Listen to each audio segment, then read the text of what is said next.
Bismillahirrahmanirrahim. Assalamualaikum warahmatullahi wabarakatuh.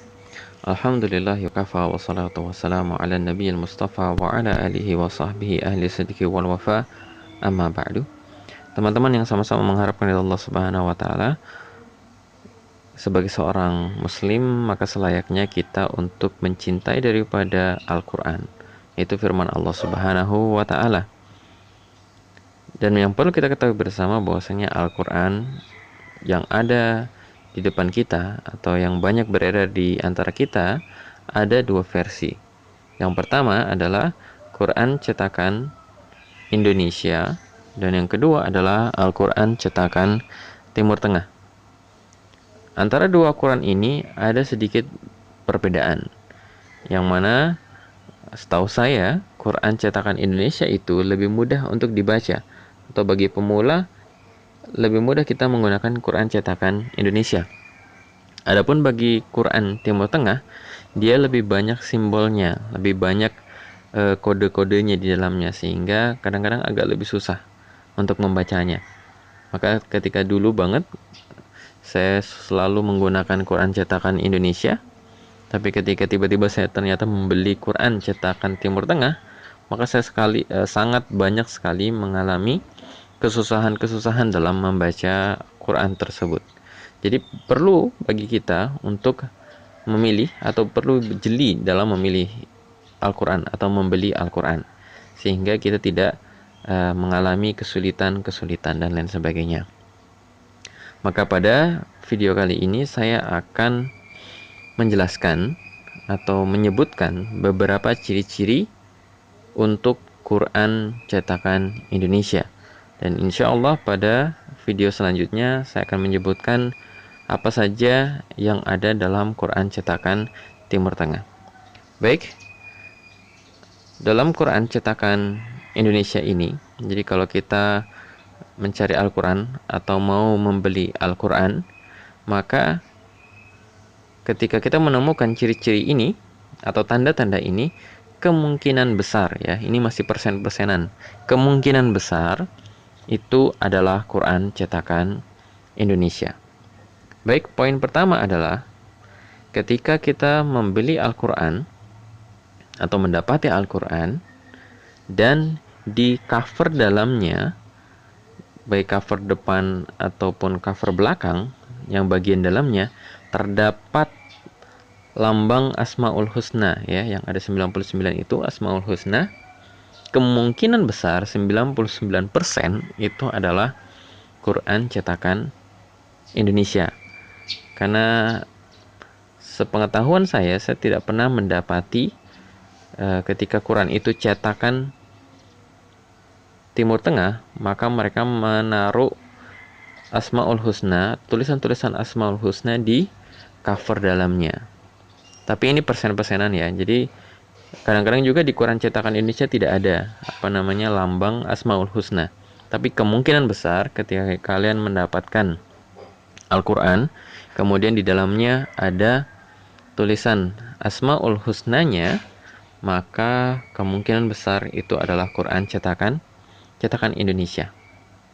Kemudian poin selanjutnya, ketika kita melihat Al-Quran atau membeli Al-Quran dan kita mendapati hurufnya tebal-tebal. Jadi kalau sekarang kebanyakan Al-Quran itu tulisannya kecil-kecil. Jadi kebanyakan sekarang Qurannya itu tulisannya kecil-kecil, tidak tebal-tebal. Adapun dulu, walaupun sekarang pun saya masih melihat ada Quran model begini, itu tulisannya sangat tebal sekali.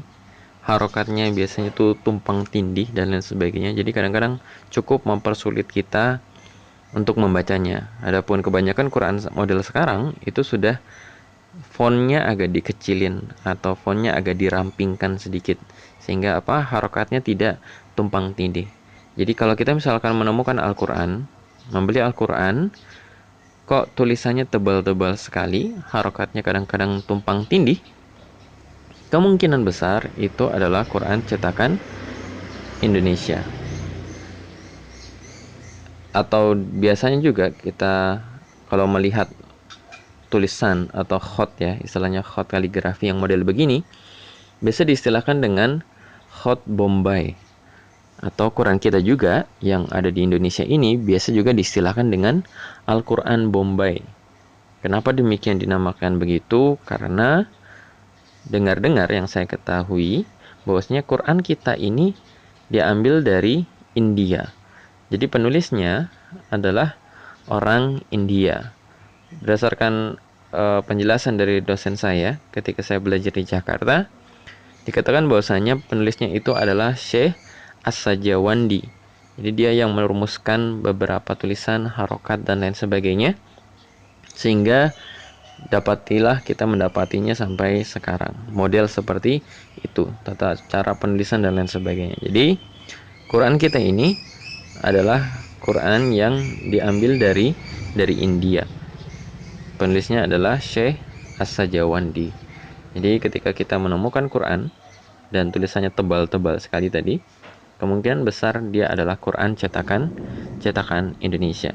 Karena sepanjang pengetahuan saya, tidak ada satupun Quran cetakan Timur Tengah yang tulisannya tebal-tebal. Mereka sudah ramping-ramping atau sudah kecil tulisannya. Kemudian poin selanjutnya adalah ketika kita membeli Al-Quran atau memakai Al-Quran dan kita menemukan terjemahan di dalam Al-Quran tersebut, maka 90% adalah cetakan Indonesia. Maksudnya terjemahan Indonesia ya di sini ya. Jadi kalau kita menemukan Quran ternyata ada terjemahan bahasa Indonesianya, kemungkinan besar sekali dia adalah Quran cetakan Indonesia. Kecuali satu Quran setahu saya yang dia ada terjemahannya, tapi dia tulisan Al-Qur'annya menggunakan model cetakan Timur Tengah, yaitu adalah Quran yang biasanya kalau misalkan kita habis haji, nah kadang-kadang itu mereka para jamaahnya dikasih Al-Quran warnanya coklat, tebal Qurannya. Kalau kita lihat itu, maka itu adalah Quran yang dicetak di Madinah, yang dia tulisannya adalah menggunakan cetakan Timur Tengah, walaupun di situ ada terjemahan bahasa Indonesianya. Jadi ini persen-persenan ya. Jadi kemungkinan besar ketika kita menemukan Al-Quran ada terjemahannya, kemungkinan besar dia adalah Quran cetakan Indonesia dan bukan cetakan Timur Tengah. Kecuali satu tadi yang warnanya coklat dan tebal sekali. Poin selanjutnya adalah nun kecil. Kalau kita membaca Quran cetakan Indonesia, biasanya ada hamzah, terus di bawah hamzah tersebut ada nun kecil. Atau misalkan kita bisa cek di gambar di video ini ya, di surat Al-Humazah, di situ ada tulisan wailul likulli humazatil lumazah. Stop di situ, terus ada alladzi, tapi di bawahnya ada nun kecil. Apakah nun itu? Nun apa itu? Di dalam ilmu tajwid ada para ulama yang menamakannya dengan dua nama. Pertama dinamakan sebagai nun wiqayah dan yang kedua adalah nun wasol. Adapun saya pribadi saya lebih cocok untuk menamakannya atau memanggilnya dengan nun wasol. Adapun nun wiqayah itu setahu saya lebih condong kepada ilmu nahwu, nanti ada pelajaran nahwu. Baik, jadi kenapa ada nun kecil ini? Itu dikarenakan tanwin atau nun sukun bertemu dengan hamzah wasol. Terus apa itu hamzah wasol? Hamzah wasol itu adalah hamzah yang ketika dia di awal dibaca maka akan dibaca hamzahnya. Adapun ketika dia berada di tengah atau disambung dengan kata sebelumnya, maka dia tidak akan dibaca. Contohnya adalah lafaz Allah Subhanahu wa taala. Lafaz Allah kalau dia dibaca di depan, maka akan dibaca hamzahnya. Allah, Allahu Akbar dan lain sebagainya.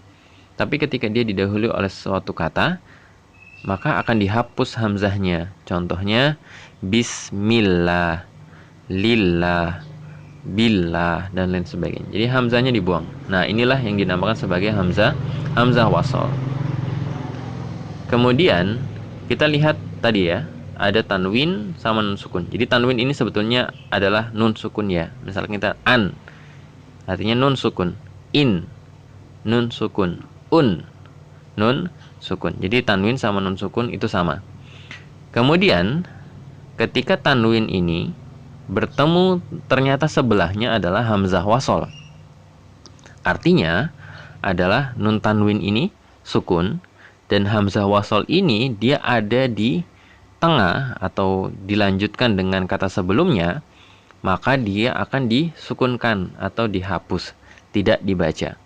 Maka apa yang terjadi di dalam kaidah bahasa Arab ketika sukun, ada dua sukun yang bertemu, maka harus salah satu dari dua sukun ini harus ada yang diharokatin, dan yang diharokatin selalu yang sukun pertama, dan harokatnya selalu dikasrohkan. Allah Ta'ala alam kenapa harus dikasrohkan. Saya pernah mendengar sebuah perkataan dari ustadz saya mengatakan bahwasanya kenapa dikasrohkan selalu, itu dikarenakan harokat yang paling rendah adalah kasroh. Harokat yang paling susah itu adalah dhammah. Kemudian yang agak bawahnya lagi itu adalah fathah. Dan yang paling bawah adalah kasroh. Maka kita tidak akan mendapatkan nulladzi atau nalladzi. Pasti selalu nilladzi dan lain sebagainya. Jadi selalu dikasrohkan.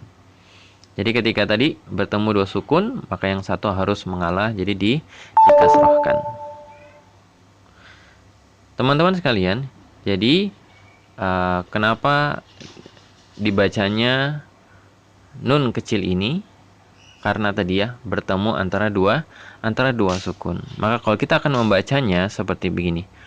Wailul likulli humazatil lumazatinil ladzi. Kalau ketika kita menyambungkannya.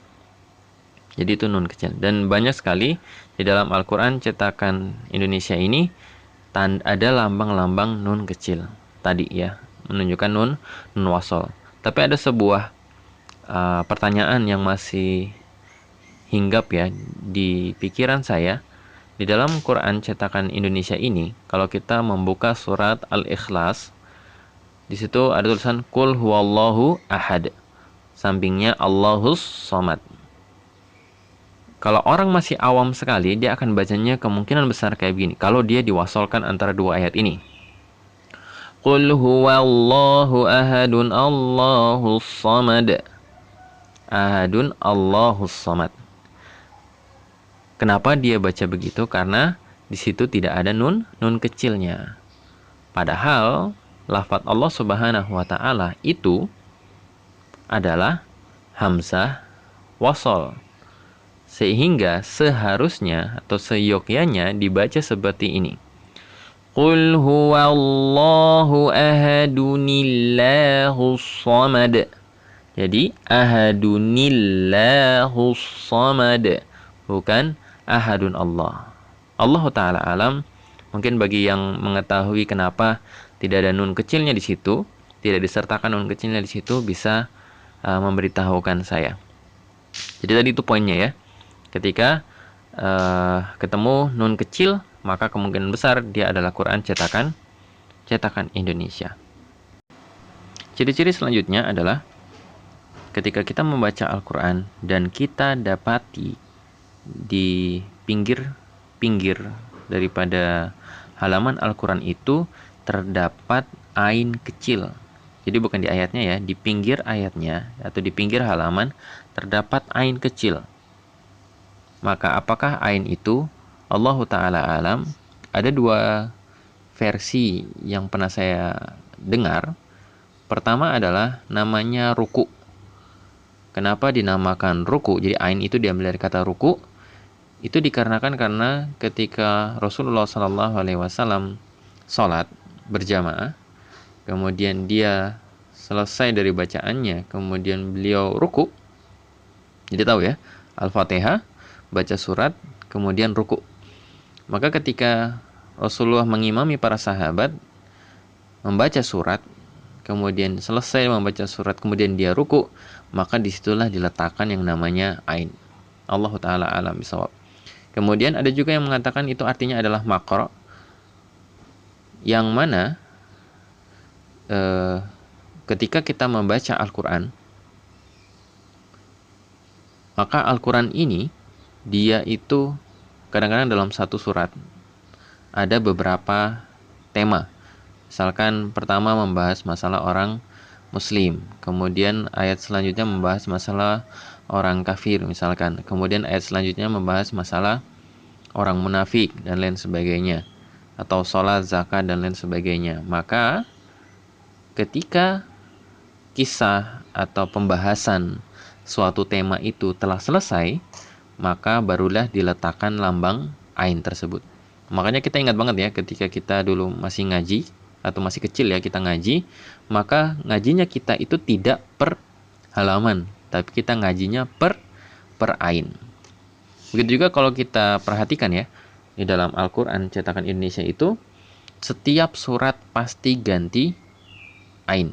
Setiap surat pasti ada ainnya. Jadi Allah Ta'ala alam, saya mungkin lebih condong kepada pendapat yang ini, bahwasanya ketika tema selesai atau pembahasan selesai, ganti surat, maka diletakkanlah ain di situ.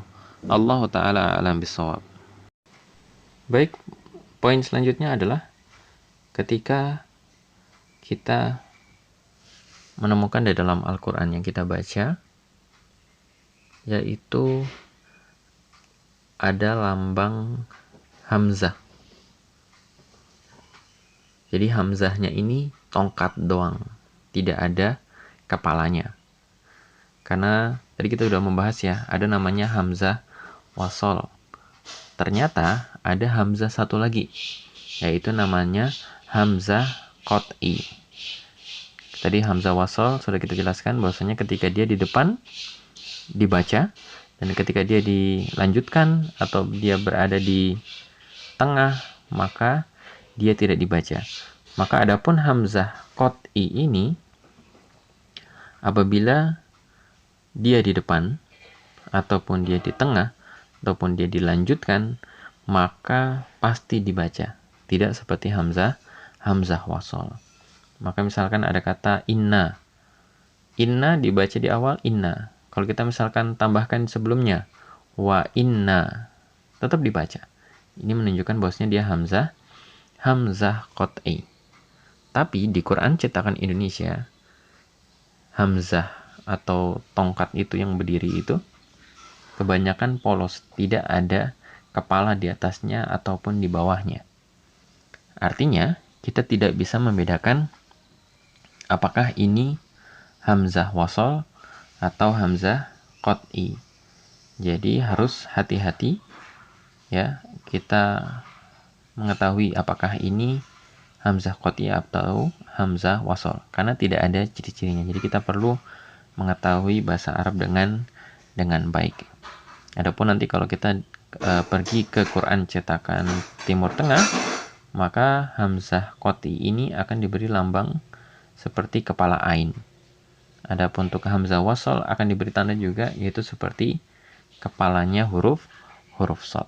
Jadi tadi ya poinnya, ketika kita menemukan Al-Quran ada tongkat, ada hamzah, tapi kok dia polosan, tidak ada kepala di atasnya atau di bawahnya, maka kemungkinan besar dia adalah Quran cetakan Indonesia. Baik, poin terakhir dari ciri-ciri Al-Quran cetakan Indonesia adalah di dalam Al-Quran itu ada beberapa ayat yang bacaannya itu gharib atau agak aneh. Nah, bacaan yang agak-agak aneh ini biasanya diberi lambang. Maka ketika kita menemukan lambang daripada ayat tersebut ditulis secara lengkap dengan bahasa Arab, maka kemungkinan besar dia adalah Quran cetakan Indonesia. Beberapa bacaan aneh itu adalah seperti saktah di dalam surat Al-Kahfi ayat pertama. Maka tulisan saktah ini ditulis besar-besar, ditulis kecil, ditulis secara lengkap ya, kecil dan lengkap di atasnya ditulis saktah. Adapun di Quran cetakan Timur Tengah nanti kita dapati dia cuma lambang sin saja. Adapun ayat lainnya juga dia menyebutkan dengan imalah, tulisan imalah. Ada juga nanti ismam. Ada juga nanti tashil. Jadi poin-poin yang telah saya sebutkan tadi adalah ciri-ciri bahwasanya Al-Quran itu adalah Quran cetakan Indonesia. Jadi ini mainnya persen-persenan. Jadi kalau kita dapati poin-poin yang telah saya sebutkan tadi, maka kemungkinan besar Quran yang kita baca atau Quran yang kita beli adalah Quran cetakan Indonesia. Semoga informasi yang saya sampaikan ini bisa bermanfaat untuk kita semua. Billahi taufiq wal hidayah. Assalamualaikum warahmatullahi wabarakatuh.